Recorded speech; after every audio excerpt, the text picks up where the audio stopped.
మరి రకరకాలుగా ఆయన తాగాడని, మరి వైన్ షాప్కి వెళ్ళాడని అనేక రకాలుగా చిత్రీకరించి ఇక్కడ పడేసి మరి అది ప్రమాదంగా చిత్రీకరించడానికి ప్రయత్నం చేశారు. కానీ దేవుడు మాత్రం ఊరుకోడు.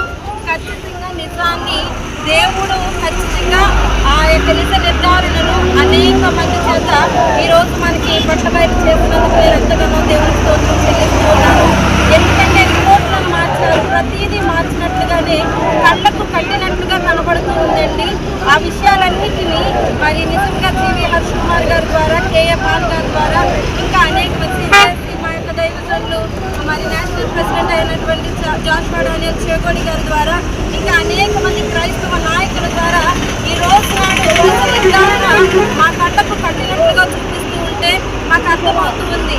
ఆయన వేసుకున్న బట్టలు వేరు, ఇక్కడ వేసుకున్న బట్టలు వేరు, అక్కడ బైక్ వేరు, ఇక్కడ బైక్ వేరు, ప్రతిదీ కూడా వేరు వేరుగా కనిపిస్తున్నప్పటికీ మరి మా ప్రజలను మరి మాయ చేసి మప్పు పెట్టి ఇది ప్రమాదమే, హత్య కాదు అని చెయ్యాలని చాలా ప్రయత్నాలు జరిగినాయి. కానీ మా దేవుడు నిజమైన దేవుడు సత్యాన్ని ఖచ్చితంగా మరి బయటకు రప్పించి ఈరోజు ఇంతమంది క్రైస్తవులు ఇది హత్యే మేమందరం నమ్ముతున్నామని ఇంతమంది ఇక్కడికి రావడానికి దేవుడు కృప చూపించాడు. క్యాండిల్ సర్వీస్ చేయడానికి దేవుడు కృప చూపించినందుకు దేవునికి ఎంతగానో వందనాలు తెలియజేస్తూ న్యాయం ఖచ్చితంగా క్రైస్తవులందరికీ జరగాలి. మా అందరికీ దేవుడు తప్పకుండా న్యాయం చేస్తాడని మేము నమ్ముతూ ఈ విషయాన్ని న్యాయం జరిగే వరకు మేమందరం పోరాడతాము. ఇదే ఎవరైతే చేస్తారో వారికి దేవునికి అప్పగిస్తున్నాం, దేవుని చేతులకి అప్పగిస్తున్నాం. మేమైతే ప్రతిఫలం తీర్చుకునే వాళ్ళం కాదు. నిజంగా ప్రవీణ్ పగడాల అన్నయ్య గారి యొక్క వైఫ్ గారు చెప్పినట్లుగా మేము రివెంజ్ తీర్చుకునే వాళ్ళం కాదు, క్షమించేటటువంటి వాళ్ళమే. అయితే దేవుడే శిక్ష విధిస్తాడని మేము నమ్ముతూ ఈ విషయాన్ని మేము తెలియజేస్తున్నాము. Christian joint action committee Praveen Pagadala గారి మరణాన్ని న్యాయం జరిగేంత వరకు, చివరికి హంతకులు దొరికేంత వరకు, అమ్ముడుపోయిన ఈ అధికారులు కూడా చట్టానికి దొరికేంత వరకు క్రిస్టియన్ జాయింట్ యాక్షన్ కమిటీ నిరంకుశంగా పోరాడుతుంది. ఎందుకంటే ఇప్పటికే మన క్రిస్టియన్ జాయింట్ యాక్షన్ కమిటీ జాతీయ అధ్యక్షులు ఆర్చ్ బిషప్ జాషువా డానియల్ గారు రాత్రి లైవ్ లో మనకి చెప్పారు, సాధ్యమైనంత వరకు ఎంతమంది అయినా హైకోర్టుకి లేక సుప్రీం కోర్టుకి సుమోటోగా కేసు ఫైల్ చేయాలని చెప్పి మనందరం సుప్రీంకోర్టుకి ఒక పేపర్ని తయారు చేశారు. వీలైనంత మంది మీరు కూడా కాపీస్ తీసుకుని మీ తరఫున అది రిజిస్టర్డ్ పోస్ట్ చేయండి.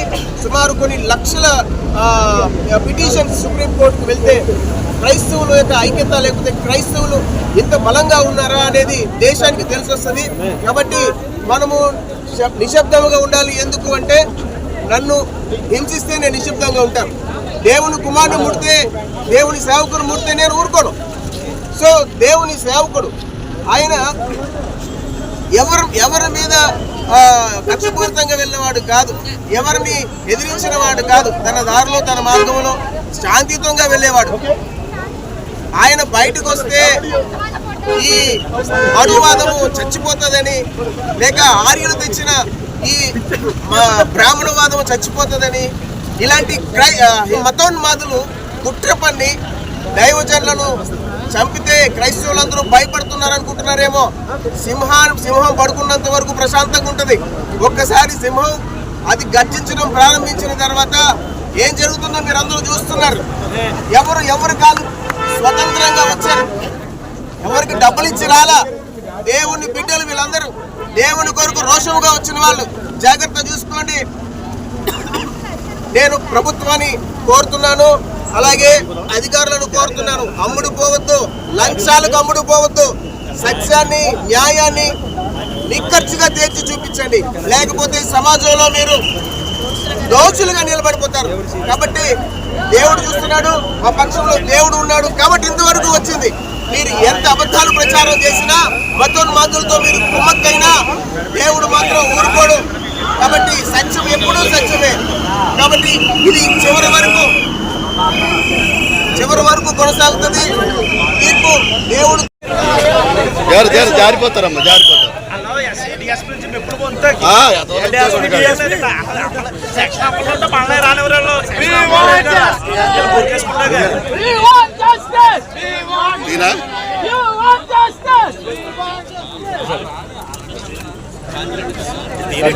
టైము ఎందుకో టైము మేమేవడం మా సువార్త ప్రకటించుకోవడానికి మాకు న్యాయం చేయాలి. రాజ్యాంగ హక్కులు రాజ్యాంగ హక్కుల్లో మేము మా స్వార్థ ప్రకటించుకోవాలి. రాజ్యాంగం నియమించిన పోలీసు వ్యవస్థ మమ్మల్ని సపోర్ట్ చేయాలి. చంద్రబాబు నాయుడు ఎవడో పవన్ కళ్యాణ్ ఎవడో మనకి అంతే ఓట్లు కావాలి వాడికి. వాక్యాలు చెప్తాడు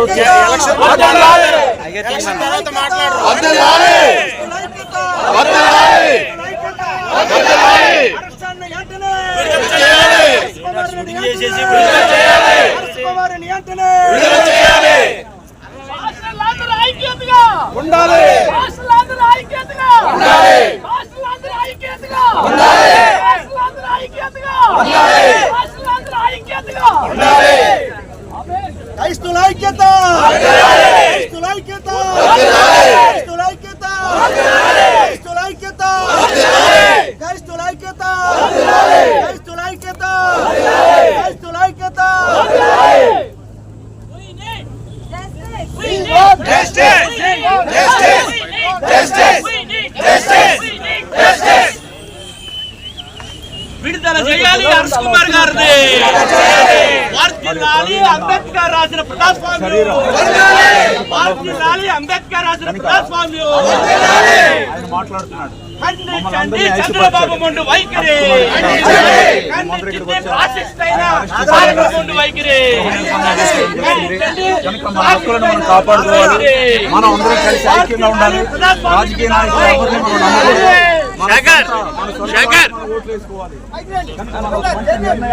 మనం తీసుకోవాలి.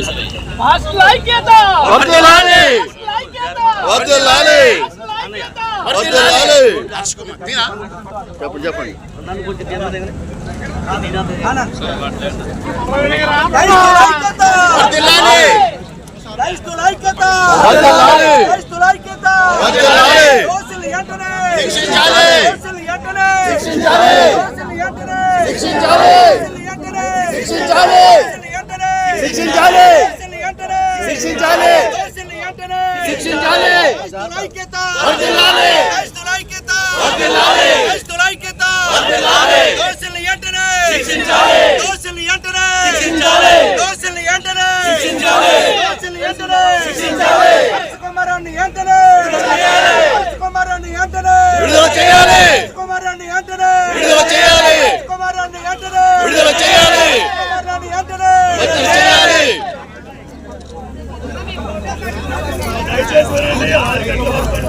వర్ధిల్లాలి అంబేద్కర్ రాసిన ప్రజాస్వామ్య విధానం. వర్ధిల్లాలి, వర్ధిల్లాలి. శేఖర్